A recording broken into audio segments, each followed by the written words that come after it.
पश्चिम बंगाल में अब ममता बनर्जी की पार्टी टीएमसी और बागी गुट के बीच आर पार की लड़ाई छिड़ती दिख रही है। टीएमसी ने बागी नेताओं के खिलाफ मुकदमे दर्ज करवा दिए हैं और उन पर पार्टी ने नाम और सिंबल का मिसयूज यानी दुरुपयोग करने के आरोप लगाए हैं, जिसके बाद पश्चिम बंगाल में सियासत और गर्मा गई है। तो क्यों बागी गुट के खिलाफ पुलिस के पास पहुंची टीएमसी, जानने के लिए देखिए ये रिपोर्ट। पश्चिम बंगाल की पूर्व सीएम ममता बनर्जी बागी नेताओं के खिलाफ सख्त रुख अपनाए हुए हैं।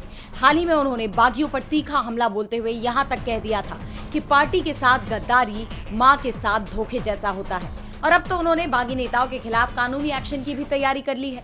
टीएमसी ने बागी नेताओं के खिलाफ थाने में एफआईआर दर्ज कराई है। पार्टी का आरोप है कि इन नेताओं ने पार्टी के नाम, लोगो और संगठनात्मक पहचान का गैर कानूनी इस्तेमाल किया है। दरअसल टीएमसी के बागी गुट ने बीते दिन मीटिंग की। इस हफ्ते में ये दूसरी बार उन्होंने बैठक की। कोलकाता के टॉपसिया इलाके में हुई इस बैठक में 47 पूर्व पार्षद भी शामिल हुए।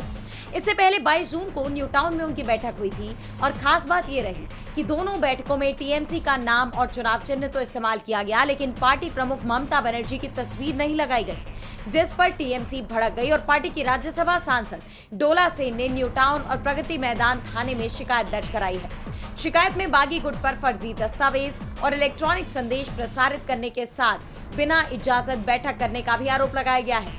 उन्होंने लिखित शिकायत में कहा है कि बागी खेमे ने पार्टी नेतृत्व की इजाजत के बिना अवैध रूप से बैठकें बुलाई और एक स्व घोषित राष्ट्रीय कार्य समिति का गठन कर लिया, जो कि पूरी तरह से गैर कानूनी है। लेकिन बागी गुट का दावा है कि वो ही असली टीएमसी हैं। उनके पास विधायकों का समर्थन भी है।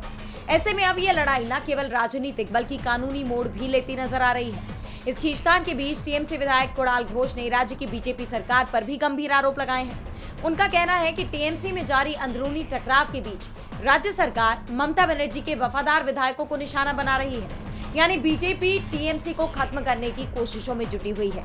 जिस तरह टीएमसी ने अब बागी नेताओं और बीजेपी के खिलाफ खुले तौर पर हमला बोला है और अब वो कानूनी लड़ाई लड़ने के मूड में भी दिखाई दे रही है, उसके बाद पश्चिम बंगाल की सियासत में जारी घमासान और तेज होने के आसार नजर आ रहे हैं। डीबी लाइव की रिपोर्ट।